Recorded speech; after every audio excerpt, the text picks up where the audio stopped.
he did after waking up was come here to shovel snow. He would not stop until the black soil underneath was revealed. He would not even let go of a tiny white stone. And the reason for doing this was just to make the black look even more obvious here, because this was a huge SOS rescue sign. He had already been trapped in the Arctic for 3 years. The man repeated 3 things every day. The second thing was to come to the trap, to see today's harvest, because there was no bait. It was normal not to catch fish, but just then, another trap made a loud crash. He hurried and ran over, slowly pulling up the line. It was a salmon unique to the Arctic, but after catching the prey there was no joy on his face. He had already eaten this food for 3 whole years. Because there was no source of fire, he could only eat raw salmon sashimi every time. Out there this might be an expensive delicacy, but to the man, it was like chewing wax. After replenishing his strength, the alarm clock beside him rang at this time. It was reminding him to go do the third thing, which was to take the radio outside to search for a signal. And every time he had to change locations. Because of geomagnetic interference, the range he could search was extremely limited. Perhaps only when the signal source came to him, the green light on the machine would turn on. This was the man's daily life. But besides facing the harsh Arctic environment, he also had to be on guard against the animals here. The next day he came to the trap like usual, but found the food box seemed to have been destroyed by something. The fish inside had also disappeared. The next second he saw a huge footprint nearby.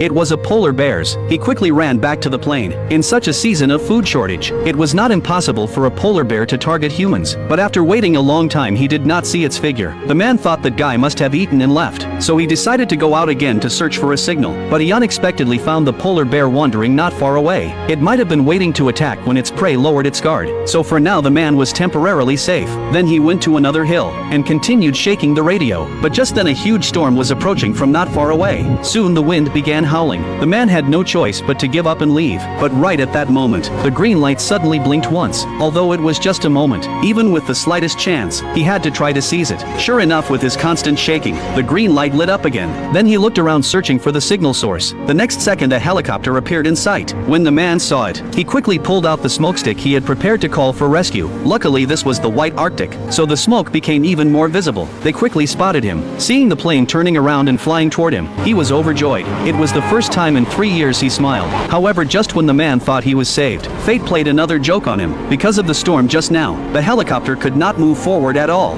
Then it began to shake violently, and then lost control, flying the opposite direction. The man thought they decided not to save him, but the next second, it crashed straight into the ground. The man never expected that after finally having a chance to escape, such an accident would happen. But now was not the time for sadness. Saving lives was the priority. The man rushed to the crash site. When he dragged the pilot out, he had already stopped breathing. Fortunately, the woman sitting in the co-pilot seat was still alive, but her stomach was badly injured. Although it did not hit a vital organ, if not treated in time, she could also die from infection. The